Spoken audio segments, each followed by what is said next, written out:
بسم اللہ الرحمن الرحیم۔ محترم ناظرین، حضرت شبلی رحمۃ اللہ علیہ گورنری سے پکیری تک دوستو ہمارا نئے آنے والے ویڈیو کے چینل کو سبسکرائب کریں۔ عباسی دور خلافت میں اسلامی حکومت کی وسعت علاقوں مربع میل کے علاقے تک پھیل چکی تھے۔ مختلف علاقوں کے گورنر اپنے وسائل کو بروئے کار لاتے ہوئے حکومتی نظم و نسق چلا رہے تھے۔ اکثر اطراف سے عدل و انصاف کی خبریں مل رہی تھے، تاہم چند علاقوں کے حالات مزید بہتر بنانے کی ضرورت محسوس ہو رہی تھی۔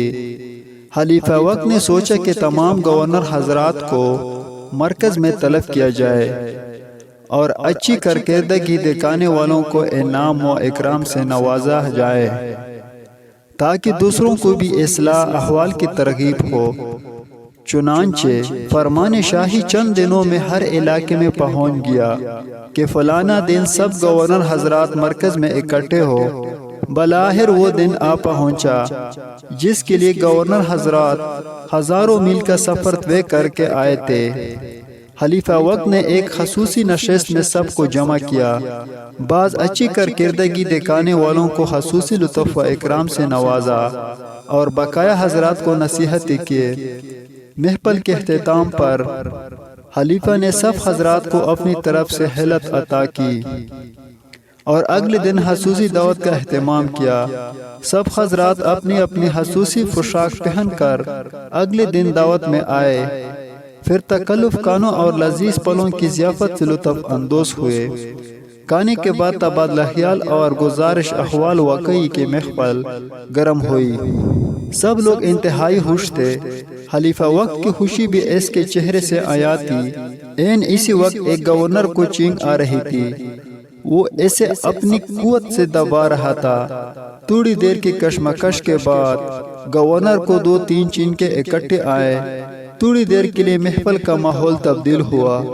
سب لوگوں نے اس کی طرف دیکھا۔ چینک آنا ایک طبیعی امر ہے، مگر جس گورنر کو چینک آئی وہ سب کی محسوس رہا تھا، کیونکہ اس کی ناک سے کچھ مواد نکل آیا تھا۔ جب سب لوگ خلیفہ کی طرف متوجہ ہوئے تو اس گورنر نے موقع غنیمت جانتے ہوئے اپنی حالت کے ایک کونے سے ناک کو صاف کر دیا۔ اللہ تعالیٰ کی شان کے اس لمحے خلیفہ وقت اس گورنر کی طرف دیکھ رہا تھا۔ جب اس نے دیکھا کہ اس کی عطا کردہ حالت کے ساتھ ناک سے نکلے ہوئے مواد کو صاف کیا گیا ہے تو اس کے غصے کی انتہا نہ رہی۔ خلیفہ نے گورنر کو سخت سرزنش کی کہ تم نے حالت شاہی کی بے قدری کی اور سب لوگوں کے سامنے اس حالت واپس لے لی، اسے دربار سے باہر نکلوا دیا۔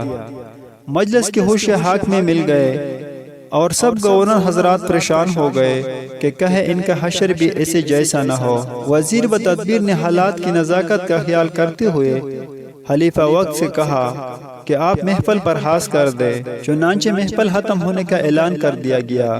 سب گورنر حضرات اپنے رہائش گاہوں کی طرف لوٹ گئے۔ دربار میں خلیفہ اور وزیر باقی رہ گئے۔ تھوڑی دیر بعد دربان نے آ کر اطلاع دی کہ نہاوند کے علاقے کا گورنر شرف بریابی چاہتا ہے۔ خلیفہ نے اندر آنے کی اجازت۔ گورنر نے اندر آ کر سلام کیا اور پوچھا کہ چینک آنا اختیاری امر ہے یا غیر اختیاری امر ہے۔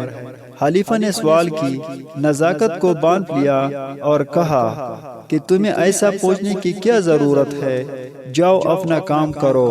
گورنر نے دوسرا سوال پوچھا کہ جس آدمی نے حالت سے ناک صاف کی اس کی سزا یہی لازمی تھی کہ بڑے دربار میں ذلیل کر دیا جائے یا اس سے کم سزا بھی دی جا سکتی تھی۔ یہ سوال سن کر خلیفہ نے کہا کہ تمہارے سوال سے محاسبے کی بو آتی ہے۔